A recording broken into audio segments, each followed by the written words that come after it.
Hello guys, welcome to Shivan concepts. So ఈ topic అనేది ప్రతి సంవత్సరం వచ్చే ఏ కాంపిటేటివ్ ఎగ్జామ్స్లో అయినా సరే ఇండియన్ పాలిటీ నుంచి ఒక క్వశ్చన్ అనేది కంపల్సరీ వస్తుంది. సో ఒక్కొక్క ఎగ్జామ్లో అయితే 1 or 2 క్వశ్చన్స్ కూడా ఇందులో నుంచి వస్తున్నాయి. ఇవాళ ఈ టాపిక్ గురించి ఎక్స్ప్లెయిన్ చేస్తాను. ఇక్కడ ఎంతవరకు అవసరం మీకు అంతవరకే ఇస్తాను చూడండి. క్విక్గా డిస్కస్ చేస్తాను, ఎలాంటి ల్యాగ్ లేకుండా త్వరగా ఇచ్చేస్తాను మీకు, ఎందుకంటే ఎగ్జామ్ టైంలో ఉన్నారు అందరూ. సో ఇప్పుడు దీని గురించి మనం డిస్కస్ చేసుకుందాం. సో మన ఇండియన్ పాలిటీలో ఇదైతే favourite, one of the most important topic, sources of Indian constitution. అంటే మన భారత రాజ్యాంగానికి సంబంధించి ఎక్కడెక్కడి నుంచి మనం సోర్సెస్ అనేది తీసుకున్నాం అనేది అడుగుతూ ఉంటారు. కంపల్సరీ ఒక బిట్ అయితే వస్తూ ఉంటుంది, 1 or 2 బిట్స్. ఇప్పుడు మనం చూద్దాం. ఫస్ట్ మనము గవర్నమెంట్ ఆఫ్ ఇండియా యాక్ట్ 1935, అంటే భారత చట్టం ఉంది కదా, భారత ప్రభుత్వ చట్టం 1935, దీని ప్రకారం చాలా తీసుకున్నారు. ఆ సోర్సెస్ ఏంటో డిస్కస్ చేసుకుని రిమైనింగ్ అదర్ సోర్సెస్ ఏమన్నా చూద్దాం, అంటే ఏ కంట్రీ నుంచి ఎట్లాంటి తీసుకొచ్చారో చూద్దాం. సో ఫస్ట్ ఈ యాక్ట్ ప్రకారం గవర్నమెంట్ ఆఫ్ ఇండియా 1935 ప్రకారం ఒకటి ఫెడరల్ స్కీమ్ తీసుకొచ్చారు. ఫెడరల్ స్కీమ్ అంటే మనకి యూనియన్ గవర్నమెంట్ కావచ్చు, సో యూనియన్ గవర్నమెంట్ అలానే స్టేట్ గవర్నమెంట్కి సంబంధించి ఫెడరల్ స్కీమ్స్ అనేది తీసుకొచ్చారు. కాకపోతే మనం కెనడా నుంచి ఫెడరల్ స్ట్రక్చర్ తెచ్చుకున్నాం. సో ఫెడరల్ స్కీమ్ మాత్రం ఎక్కడంటే మనకి గవర్నమెంట్ ఆఫ్ ఇండియా నుంచి తీసుకొచ్చాం. తర్వాత office of governor, so governor అన్నారు కదా, సో ప్రతి స్టేట్కి మనకి గవర్నర్ ఉండాలి అనే ఒక కాన్సెప్ట్ తీసుకొచ్చింది ఎవరంటే ఈ గవర్నమెంట్ ఆఫ్ ఇండియా యాక్ట్ 1935లో బ్రిటిష్ వాళ్ళు తీసుకొచ్చారు. అప్పుడు తర్వాత జ్యుడిషియరీ కావచ్చు, భారతదేశానికి సంబంధించి మనకి జ్యుడిషియరీ ఎలా ఉంటుంది, 3 స్టెప్స్లో ఉంటుంది. జ్యుడిషియరీ అనేది 3 స్టెప్స్ ఎలా ఉంటుంది మనకి, ఒకటి సుప్రీంకోర్టు, ఫైనల్ మనకి హైయెస్ట్ అథారిటీ, తర్వాత మనకి హైకోర్ట్స్ ఉంటాయి, తర్వాత అడ్మినిస్ట్రేటివ్ కోర్ట్స్ అనేవి ఉంటాయి అనమాట. సో ఇట్లా ఈ జ్యుడిషియరీకి సంబంధించి తీసుకొచ్చారు. తర్వాత పబ్లిక్ సర్వీస్ కమిషన్స్, సో మనం ఇప్పుడు యూపీఎస్సీ కావచ్చు, మనకి యూపీఎస్సీ ఉంది. దీని తర్వాత మనకి స్టేట్కి సంబంధించి మనకి ఫెడరల్ సర్వీస్ కమిషన్స్ ఉంటాయన్నమాట. అవి మనకి ఇప్పుడు ఏంటి మనం చూసుకుంటే ఏబిపిఎస్సీ కావచ్చు, తర్వాత టీఎస్పీఎస్సీ కావచ్చు, ఇట్లాంటివి ఉన్నాయి కదా, ఇవన్నీ కూడా ఈ టైంలోనే తీసుకొచ్చారు. ఎమర్జెన్సీ ప్రొవిజన్స్ తెలుసు కదా మీకు. ఎమర్జెన్సీ ప్రొవిజన్స్ చాలా ఇంపార్టెంట్. సో ఎమర్జెన్సీ ప్రొవిజన్స్లో మనకి నేషనల్ ఎమర్జెన్సీ ఉంటుంది, తర్వాత ఫైనాన్షియల్ ఎమర్జెన్సీ ఉంటుంది. సో ఆర్టికల్ 352, సో ఆర్టికల్ 360, తర్వాత మనకి ప్రెసిడెంట్ రూల్ ఉంటుంది. ప్రెసిడెంట్ రూల్ చాలా ఇంపార్టెంట్. సో ఆర్టికల్ 356 ఒకటి, ఆర్టికల్ 365 ఒకటి. సో ఇవన్నీ కూడా ఎమర్జెన్సీ ప్రొవిజన్స్ అనమాట. సో ఇక్కడ గుర్తుపెట్టుకోండి, నేను కొన్ని కంట్రీస్ నుంచి కొన్ని తీసుకొచ్చారు, కానీ ఇక్కడ ఎమర్జెన్సీ ప్రొవిజన్స్ లాగే ఉంటుంది, కానీ దానికి డిఫరెంట్ ఉంటుంది. యూపీఎస్సీలో అయితే అది చాలాసార్లు రిపీట్ అయింది. నెక్స్ట్ స్లైడ్లో అది ఉంటుంది, క్లారిటీగా ఎక్స్ప్లెయిన్ చేస్తాను. తర్వాత అడ్మినిస్ట్రేటివ్ డీటెయిల్స్ అనమాట. అడ్మినిస్ట్రేటివ్కి సంబంధించిన కంప్లీట్ బేసిక్ స్ట్రక్చర్ మొత్తం కూడా మనం ఇక్కడ నుంచి తెచ్చుకున్నాం. అంటే అడ్మినిస్ట్రేటివ్కి సంబంధించింది, కాన్స్టిట్యూషన్ కాదు, ఈ బేసిక్ డీటెయిల్స్ అన్ని కూడా ఇక్కడ నుంచి తెచ్చుకున్నాం. సో కాబట్టి నేను ఇక్కడ మెన్షన్ చేసిన కోట్ చేస్తున్నారు కదా, ఇవన్నీ కూడా మనం ఎక్కడ నుంచి తెచ్చామంటే government of India act. So government of India act 1935 నుంచి అయితే మనము ఇవన్నీ కూడా తెచ్చుకున్నాం అనమాట. సో ఇవి నోట్ చేసుకోండి. ఇప్పుడు మనం ఏం చేద్దామంటే అదర్ సోర్సెస్ అనమాట. సో మనకి ఆ 1935 మన ఇండియాలో భారత ప్రభుత్వ చట్టాలు కాకుండా వేరే దేశాల నుంచి మనం ఏం తెచ్చుకున్నామంటే ఎక్కువ తెచ్చుకున్నది యునైటెడ్ కింగ్డమ్. చాలా ఇంపార్టెంట్, ఎందుకంటే మనం పరిపాలించిందే బ్రిటిష్ వాళ్ళు కదా. సో వాళ్ళ దగ్గర నుంచి మనం తెచ్చుకున్న దాంట్లో ఒకటి పార్లమెంటరీ గవర్నమెంట్. సో మనది ప్రెసిడెన్షియల్ గవర్నమెంట్ కాదు, రాష్ట్రపతి పాలన, అంటే రాష్ట్రపతి పరిపాలించే ప్రభుత్వం కాదు మనది పార్లమెంటరీ గవర్నమెంట్. సో మనకి రాష్ట్రపతి ఉంటారు, తర్వాత పార్లమెంటరీ, లోక్సభ, రాజ్యసభ, ఇట్లా అన్నీ ఉంటాయి. అంటే మనది అమెరికా లాగా అధ్యక్ష తరహా ప్రభుత్వం కాదు, పార్లమెంటరీ ప్రభుత్వం అనమాట. ఇది ఒకటి. సో రూల్ ఆఫ్ లా ఉంది కదా, సో దీనికి సంబంధించి రూల్ ఆఫ్ లా కూడా మనం యునైటెడ్ కింగ్డమ్ నుంచి తెచ్చుకున్నాం. సో లెజిస్లేటివ్ ప్రొసీజర్, సో మనకి లెజిస్లేటివ్ ప్రొసీజర్ కదా, సో ఎంపీస్ కావచ్చు, సో ఎంపీకి సంబంధించి కావచ్చు, నెక్స్ట్ ఎమ్మెల్యేకి సంబంధించి కావచ్చు, ఎమ్మెల్సీకి సంబంధించి కావచ్చు, ఇట్లాంటి అన్ని ప్రొవిజన్స్ అన్ని కూడా మనం ఎక్కడ తెచ్చుకున్నామంటే ఈ లెజిస్లేటివ్ ప్రొసీజర్ మొత్తం కూడా యునైటెడ్ కింగ్డమ్ నుంచి తెచ్చుకున్నాం. సింగిల్ సిటిజన్షిప్, ఇది చాలా ఇంపార్టెంట్, ఎక్కువ టైం సరిగా ఇది కాంపిటేటివ్ ఎగ్జామ్లో. ఈ సింగిల్ సిటిజన్షిప్ మనకి సింగిల్ ఉంటుంది, అదే అమెరికాలో అయితే డ్యూయల్ సిటిజన్షిప్ ఉంటుంది అనమాట. సింగిల్ అంటే ఒక దేశానికి ఒకటే ఉంటుంది అనమాట. మనకి ఇండియన్ సిటిజన్షిప్ మాత్రమే ఉంటుంది ఇండియాలో. సో నేను భారతీయ పౌరుణ్ణి అని చెప్పేసి ఒక సిటిజన్షిప్ మాత్రమే ఉంటుంది, పౌరసత్వం. కానీ అమెరికాలో యుఎస్లో 2 ఉంటాయన్నమాట. సో యుఎస్లో 2 ఉంటుంది, ఒకటి కంట్రీకి సంబంధించింది, అంటే నేను యుఎస్ సిటిజన్ అని చెప్పి ఉంటుంది, ఇంకోటి స్టేట్కి సంబంధించి కూడా ఉంటుంది అనమాట. స్టేట్ సిటిజన్షిప్ కూడా ఖచ్చితంగా ఉంటుంది. అందువల్ల అమెరికాలో వచ్చేసి డ్యూయల్ సిటిజన్షిప్ అయితే ఉంటాయన్నమాట, డ్యూయల్ ఉంటుంది. ఇండియాలో మాత్రం ఒకే ఒక పౌరసత్వం ఉంటుంది, అది కూడా మనం యునైటెడ్ కింగ్డమ్ నుంచి తెచ్చుకున్నాం. సో క్యాబినెట్ సిస్టమ్ కావచ్చు, క్యాబినెట్ సిస్టమ్ ఉంది కదా, కౌన్సిల్ ఆఫ్ మినిస్టర్స్, ఇదంతా కూడా దానికి సంబంధించి ఇక్కడే. తర్వాత ప్రిరోగేటివ్ రిట్స్ ఉన్నాయి కదా, మనకి రిట్స్ సంబంధించి అంతా కూడా ఇక్కడ నుంచి తెచ్చుకున్నాం. తర్వాత పార్లమెంటరీ ప్రివిలేజెస్ ఉంటాయి కదా, ఇవి ఒకటి. Bicameralism very important. So bicameralism అంటే 2 హౌసెస్ ఉంటాయి అనమాట. మనకి లోక్సభ, రాజ్యసభ ఉంటుంది ఎక్కడ, సెంట్రల్ లెవెల్లో. సో యూనియన్ లెవెల్లో లోక్సభ, రాజ్యసభ ఉంటుంది. స్టేట్ లెవెల్లో అయితే మనకి ఎమ్మెల్యే హౌసెస్ కావచ్చు, నెక్స్ట్ ఎమ్మెల్సీకి సంబంధించిన మండల కౌన్సిల్ ఉంటాయన్నమాట. ఇది వచ్చి స్టేట్కి సంబంధించింది.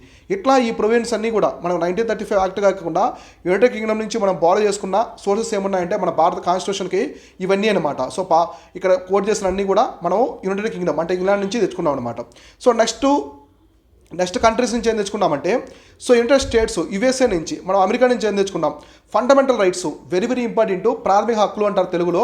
ఈ ఫండమెంటల్ రైట్స్ని ఎక్కడ తెచ్చుకున్నాం అంటే మనం అమెరికా నుంచి తెచ్చుకున్నాం. సో వీటిని అమెరికాలో ఏమని పిలుస్తారంటే బిల్ ఆఫ్ రైట్స్ అంటారు. చాలా ఇంపార్టెంట్, ఇది కూడా అడిగారు ఎగ్జామినేషన్లో చాలాసార్లు. సో ఏంటంటే బిల్ ఆఫ్ రైట్స్ అని చెప్పేసి ఫండమెంటల్ రైట్స్ అని అంటారు. ఎక్కడ అంటారంటే యుఎస్ఏలో అంటారు. తర్వాత independence of judiciary. So independence of judiciary ఉంది కదా, సో దాన్ని కూడా మనం ఇక్కడి నుంచే తెచ్చుకున్నాం అనమాట. జ్యుడిషియల్ రివ్యూ చాలా చాలా ఇంపార్టెంట్. సో జ్యుడిషియల్ రివ్యూ ఎక్కడ నుంచి తెచ్చామంటే యునైటెడ్ స్టేట్స్ నుంచి తెచ్చాము.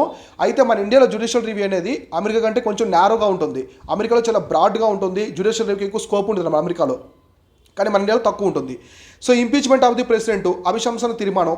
ఒక ప్రెసిడెంట్ని మనము అతను కాన్స్టిట్యూషన్ అగైనెస్ట్ పోతున్నప్పుడు అతన్ని దించేయాలన్నమాట. ఆ పదవి నుంచి దించేయాలంటే ఎటువంటి ఇంపీచ్మెంట్ అవసరం, ఇది కూడా ఇక్కడ ఇంపార్టెంట్. స్పెషల్ థర్డ్ ఉందా, 2/3 మెజారిటీ ఉండాలన్నమాట. సో 2వ వయసులో ఉంటే ప్రెసిడెంట్ని మనం దించేయచ్చు అనమాట, అదొకటి. తర్వాత removal of the supreme court high court judges. So ఇప్పుడు మనకి సుప్రీం కోర్టు ఉంది, అలానే హైకోర్టు ఉంది కదా, వీళ్ళ జడ్జెస్ని తీసేయాలి, వాళ్ళ జడ్జెస్ని రిమూవ్ చేయాలి. వాళ్ళు ఏదైనా కోర్టుకి సంబంధించి కావచ్చు, కాన్స్టిట్యూషన్ అగైనెస్ట్గా వస్తుంటారు కదా, వాళ్ళని రిమూవ్ చేయాలి. అదే పార్షియాలిటీ చూపించినప్పుడు అట్లాంటప్పుడు వాళ్ళని ఇంపీచ్మెంట్ చేస్తారనమాట. ఎగ్జాక్ట్లీ మనకి యూపీఎస్సీ చైర్మన్ ఇట్లా ఉంటారు కదా, సో కాన్స్టిట్యూషనల్ బాడీకి సంబంధించి ఎలా ఉంటుందో అలానే ఉంటుంది ప్రొసీజరు. సో ఇది ఒకటి. తర్వాత పోస్ట్ ఆఫ్ వైస్ ప్రెసిడెంట్ కూడా మనం ఎక్కడ నుంచి తెచ్చుకున్నామంటే యుఎస్ఏ నుంచి. ఇది చాలా ఇంపార్టెంట్, చాలామంది కన్ఫ్యూజ్ అవుతూ ఉంటారు. అసలు వైస్ ప్రెసిడెంట్ ఉపరాష్ట్రపతి అనే పదవిని ఒక పోస్ట్ని మనం ఎక్కడి నుంచి తీసుకొచ్చామంటే అమెరికా నుంచే తీసుకొచ్చాం, ఇది గుర్తుపెట్టుకోండి. సో ఇవి కూడా ప్రాథమిక హక్కులు తెచ్చింది యునైటెడ్ స్టేట్స్ నుంచి. సో నెక్స్ట్ ఆస్ట్రేలియా నుంచి తీసుకొచ్చింది వచ్చేసి మనకి కాన్కరెంట్ లిస్టు. సో మనకి మామూలుగా 7th షెడ్యూల్ ఉంది కదా, 7th షెడ్యూల్లో వచ్చేసి 3 లిస్టు ఉంటాయి అనమాట మనకి. ఒకటి యూనియన్ లిస్టు, ఇంకోటి స్టేట్ లిస్టు, ఇంకోటి వచ్చేసి కాన్కరెంట్ లిస్టు. ఈ 3 అయితే గుర్తుపెట్టుకోండి. దీనిలో సబ్జెక్ట్స్ ఏమి ఉన్నాయి కూడా ఇంపార్టెంట్. సో మనకి 100 సబ్జెక్ట్స్, 52 సబ్జెక్ట్స్, తర్వాత 61 సబ్జెక్ట్స్ ఇలా ఉంటాయి కదా, అవి ఏమున్నాయో నెంబర్స్ కూడా గుర్తుపెట్టుకోండి. తర్వాత freedom of trade, commerce and intercourse very very important. ఇది అడిగారు ఎంతమంది యూపీఎస్సీ స్టేట్మెంట్ ఆఫ్ క్వశ్చన్స్లో. So freedom of trade and commerce నుంచి ఎక్కడ నుంచి తెచ్చుకున్నామంటే ఇది ఆస్ట్రేలియా నుంచి తెచ్చుకున్నాం. కాన్కరెంట్ లిస్ట్ కూడా అడిగారు ఇంతకుముందు. ఒకవేళ కాన్కరెంట్ లిస్ట్ అనేది స్టేట్ యూనియన్ 2 ఉంటాయి కాబట్టి 2కి మధ్య కాన్ఫ్లిక్ట్ వస్తే యూనియన్ గవర్నమెంట్ అంటే కేంద్ర ప్రభుత్వానికి ఎక్కువ పవర్ ఉంటుంది అనమాట దేంట్లో కాన్కరెంట్ లిస్ట్లో. తర్వాత joint sitting of the 2 houses of parliament. So మనకి లోక్సభ అండ్ రాజ్యసభ ఉంటాయి కదా, ఒకవేళ బిల్లు మధ్య డెడ్ లాక్ వచ్చినప్పుడు ఇద్దరికి మధ్య ఏం చేస్తారంటే జాయింట్ సిట్టింగ్ పెడతారు. సో జాయింట్ సిట్టింగ్ పెట్టినప్పుడు ఎవరుంటారంటే మనకి లోక్సభ స్పీకర్ వచ్చేసి ఐస్2, ఇక్కడ లోక్సభ స్పీకర్కి సిట్టింగ్ ఆయన ఉంటారనమాట, ప్రెసిడెంట్ ఆఫీసర్గా లోక్సభ స్పీకర్ ఉంటారు. సో కాబట్టి జాయింట్ సిట్టింగ్ అనేది దాన్ని ఎక్కడి నుంచి తీసుకొచ్చారంటే ఆస్ట్రేలియా నుంచి తీసుకొచ్చారు. మనకి స్టేట్కి ఎలాంటి జాయింట్ సిట్టింగ్ అనేది ఉండదన్నమాట, ఓన్లీ సెంట్రల్ పార్లమెంట్లోనే ఉంటుంది. తర్వాత జపాన్ నుంచి మనం తీసుకొచ్చిందంటే procedure established by law. So procedure established by law ఎక్కడ నుంచి తెచ్చుకున్నామంటే జపాన్ కంట్రీని తెచ్చుకున్నాం. మనం జపాన్ నుంచి తెచ్చుకున్న ఏకైక సోర్స్ ఏంటంటే కాన్స్టిట్యూషన్కి ప్రొసీజర్ ఎస్టాబ్లిష్డ్ బై లా, ఇది కూడా గుర్తుపెట్టుకోండి. సో నెక్స్ట్ కంట్రీస్ మనకి కెనడా నుంచి అనమాట. సో కెనడా నుంచి federation with a strong centre. So మన ఇండియాలో చూడండి, ఇండియా ఒకటి, యుఎస్కి సంబంధించి ఒక డిఫరెన్స్ చూద్దాం.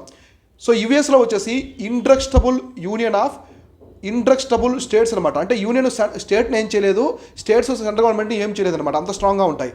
కానీ మన ఇండియాలో వచ్చేసి ఇండ్రక్స్టబుల్ యూనియన్ ఆఫ్ డక్స్టబుల్ స్టేట్స్ అనమాట. అంటే యూనియన్ గవర్నమెంట్ తలుచుకుంటే స్టేట్స్ని ఏమైనా చేయగలదు. ఒక స్టేట్ని 2-3 ముక్కలుగా చేయగలదు, 2-3 ముక్కలుగా ఒక స్టేట్గా చేయగలదు. ఇట్లా యూనియన్ గవర్నమెంట్కి ఎక్కువ పవర్ ఉంటుంది అనమాట. మనకి సెంట్రల్ గవర్నమెంట్కి ఎక్కువ పవర్ ఉంటుంది, కానీ అమెరికాలో 2కి పవర్ ఉంటుంది. అట్లా అంటే ఇలా యుఎస్ కాన్స్టిట్యూషన్లో ప్రొవిజన్స్ కోసం స్టేట్ గవర్నమెంట్ కూడా అక్కడ ప్రొవిజన్ పెట్టవచ్చు, కానీ ఇండియాలో కాన్స్టిట్యూషన్ కోసం ఓన్లీ మన వాళ్ళు ఎక్కువ తీసుకొస్తారు. ఇట్లా తర్వాత vesting of the residing powers in the centre. కొన్ని రెసిడింగ్ పవర్స్ ఉంటాయి కదా, అవి సెంటర్కి మాత్రమే ఉండాలని చెప్పేసి ఎక్కడ నుంచి తెచ్చుకున్నామంటే కెనడా నుంచి తెచ్చుకున్నాం. తర్వాత appointment of the state governors by centre. So already ఈ ప్రొవిజన్స్ అన్ని కూడా సెంట్రల్ గవర్నమెంట్కి సంబంధించి. నెక్స్ట్ జ్యుడిషియరీ పరంగా సుప్రీంకోర్టుకి సంబంధించిన అడ్వైజరీ జ్యుడిక్షన్ కూడా మనం కెనడా కంట్రీ నుంచి తెచ్చుకున్నాం. కాబట్టి కెనడా నుంచి ఏం తెచ్చుకున్నాం చూసుకోండి. Federation with strong centre, vesting of residing powers with the centre ఒకటి, appointment of state governor by the centre. So union government ఏ విధంగా గవర్నర్స్ని అపాయింట్ చేస్తుంది అదొకటి, advisory jurisdiction of the Supreme Court. ఇవన్నీ కూడా మనం కెనడా తెచ్చుకున్నాం. నెక్స్ట్ యుఎస్ఎస్ఆర్ అనమాట. అప్పట్లో సోవియట్ యూనియన్ యుఎస్ఎస్ఆర్ అన్నారు, ఇప్పుడు వచ్చేసి రష్యా నుంచి ఫండమెంటల్ డ్యూటీస్ మొత్తం 11 ఉంటాయి. సో మనకి 11 పార్ట్ 4 మనకి ఎక్కడ ఉంటాయి, ఇవన్నీ కూడా పార్ట్ 4A ఉంటాయి. సో దీనికి సంబంధించి అనమాట పార్ట్ 4A ఆర్టికల్ 51 ఇవి ఉంటాయి కదా. సో మొత్తం 11 ఫండమెంటల్ డ్యూటీస్ అనమాట, ప్రాథమిక విధులు ఉంటాయి. ఇవి మనం రష్యా నుంచి తెచ్చుకున్నాం. మీకు ఆప్షన్లో రష్యా అని ఇస్తారు, లేదా యుఎస్ఎస్ఆర్ అని కూడా, లేదా సోవియట్ యూనియన్ కూడా ఇస్తారు, అది గుర్తుపెట్టుకోండి. Next ideals of justice. మనకి డిపిఎస్పీ ఉంది కదా, ప్రియాంబుల్లో కొన్ని జస్టిస్ ఉంటాయి అనమాట, సోషల్ కావచ్చు, చదవచ్చు. ఎకనామిక్ పొలిటికల్కి సంబంధించిన ఆ జస్టిస్ ఉంది కదా, ఐడియల్ ఆఫ్ జస్టిస్ మన ప్రియంబుల్లో పొందుపరిచారు. అవన్నీ కూడా ఎక్కడ నుంచి తెచ్చామంటే మనము ఇవి కూడా రష్యా నుంచి తీసుకొచ్చామన్నమాట. సో ఇదొకటి. నెక్స్ట్ వచ్చేసి ఐర్లాండ్. సో ఐర్లాండ్ నుంచి ఏం తెచ్చుకున్నామంటే directive principles of state policy, very very important. So directive principle of state policy మనకి పార్ట్ 4లో ఉంటాయి. పార్ట్ 3 వచ్చేసి ప్రాథమిక విధులు, ఆదేశిక సూత్రాలు అంటారు తెలుగులో. డైరెక్టివ్ ప్రిన్సిపల్స్ ఆఫ్ స్టేట్ పాలసీని ఆదేశిక సూత్రాలు అంటారు. ఇవి పార్ట్ 4లో ఉంటాయి. ఎక్కడ నుంచి తెచ్చామంటే ఐర్లాండ్ నుంచి తెచ్చుకున్నాం. Nomination of members to Rajya Sabha. మనం రాజ్యసభకి మెంబర్స్ నామినేట్ చేస్తారు. మొత్తం 12 మందిని నామినేట్ చేస్తారు రాజ్యసభకి. ఎవరు నామినేట్ చేస్తారంటే బై ప్రెసిడెంట్ అనమాట. సో మన ఇండియన్ ప్రెసిడెంట్ నామినేట్ చేస్తారు. మనకి రకరకాలు ఉంటాయి. ఆర్ట్ అండ్ సైన్స్ కావచ్చు, ఆర్ట్ అండ్ లిటరేచర్ ఇట్లా తీసుకొస్తారు వాళ్ళని. రీసెంట్గా మనకి రాజమౌళి ఫాదర్ ఉన్నారు కదా, రాజమౌళి ఫాదర్ ఎవరు? సో విజేంద్ర ప్రసాద్, ఆయన కూడా రాజ్యసభకి నామినేట్ చేశారనమాట. సో ఇళయరాజా కావచ్చు, వాళ్ళందరూ కూడా చూసుకోండి. Next method of election of president. అంటే ప్రెసిడెంట్కి, మన రాష్ట్రపతికి ఒక ప్రెసిడెంట్ మెథడ్, ఎలక్షన్ ఎలా ప్రపోజల్ రిప్రజెంటేషన్ ఉంది కదా, ఆ మెథడ్ని ఎవరు తీసుకొచ్చారు, ఎక్కడి నుంచి తీసుకొచ్చుకున్నామంటే ఐర్లాండ్ నుంచే తెచ్చుకున్నాం అనమాట. ఇదొకటి. తర్వాత సౌత్ ఆఫ్రికా నుంచి ఏం తెచ్చామంటే procedure of amendment of the Indian constitution. మన కాన్స్టిట్యూషన్ అమెండ్మెంట్ చేస్తాం కదా ఆర్టికల్ 368 ప్రకారము. సో అసలు ఈ భారత రాజ్యాంగాన్ని ఎలా సవరణ చేస్తారు, ఎటువంటి సవరణ చేస్తారు, ఎలా సవరణ చేస్తారు అనేది మనం సౌత్ ఆఫ్రికా నుంచి అయితే తీసుకొచ్చాం అనమాట. తర్వాత election of members of Rajya Sabha. So Rajya Sabha election కూడా ఎలా జరుగుతుంది అని చెప్పేసి కూడా ఎక్కడ తెచ్చామంటే సౌత్ ఆఫ్రికా కంట్రీ నుంచి మనం తెచ్చుకున్నాం. ఇవి కూడా చూసుకోండి. సో నెక్స్ట్ మనకి ఫ్రాన్స్ నుంచి రిపబ్లిక్ అనే వర్డ్ని ఫ్రాన్స్ నుంచి మనం తెచ్చుకున్నాం అనమాట. ఇది గుర్తుపెట్టుకోండి, చాలా ఇంపార్టెంట్. తర్వాత ideas of Liberty, equality, fraternity. So మన ప్రియాంబుల్, సో పీటికి ఉంది కదా, సో పీటికిని ఒక్కసారి మాత్రం అమెండ్మెంట్ చేశారు. So one time, single time మాత్రం అమెండ్మెంట్ చేశారు. ఇంపార్టెంట్ అది. ఆ టైంలో ఈ వర్డ్స్ అన్ని కూడా ఇంట్రొడ్యూస్ చేస్తారు అనమాట. సో రిపబ్లిక్ కావచ్చు, లిబర్టీ, ఈక్వాలిటీ, ఫ్రెటర్నిటీ ఇవన్నీ కూడా ఎక్కడ నుంచి తెచ్చామంటే ఫ్రాన్స్ కంట్రీ నుంచి అయితే మనము తెచ్చుకున్నాం. సో ఫైనల్గా జర్మనీ. ఇందా చెప్పాను కదా, ఎమర్జెన్సీ టైంలో కొన్ని ఫండమెంటల్ రైట్స్ని ప్రెసిడెంట్, సో ఎవరు సస్పెండ్ చేస్తారు, ప్రెసిడెంట్ సస్పెండ్ చేస్తారనమాట. మన భారత రాష్ట్రపతి వచ్చేసి ఇక్కడ సస్పెండ్ చేస్తారు. ఇది ఎక్కడ తెచ్చుకున్నాం అంటే మనము జర్మనీ నుంచి తెచ్చుకున్నాం. సో వెస్ట్ మినిస్టర్ కంట్రీ అంటారు, జర్మనీ నుంచి తెచ్చుకున్నాము. చాలా ఇంపార్టెంట్. సో ఇది వచ్చేసి మనకి జర్మనీ నుంచి తెచ్చుకున్నాం అనమాట. సో జర్మనీ నుంచి ఎమర్జెన్సీ టైంలో మనము కొన్ని ఫండమెంటల్ రైట్స్ని, ప్రాథమిక హక్కుల్ని సస్పెండ్ చేస్తారు ప్రెసిడెంట్. అది ఒకటి ఇంపార్టెంట్. సో ఆర్టికల్ 21ని సస్పెండ్ చేయరు. ఇది ఇంపార్టెంట్. ఆర్టికల్ 21ని కొన్ని ఆర్టికల్స్ సస్పెండ్ చేయరు, రిమైనింగ్ వాటి మొత్తం కూడా సస్పెండ్ చేస్తారు అనమాట. సో ఇది జర్మనీ నుంచి అయితే మనం తెచ్చుకున్నాం. సో ఇవన్నీ కూడా కంప్లీట్గా మన కాన్స్టిట్యూషన్కి సంబంధించినటువంటి ప్రొవిజన్స్ అనమాట.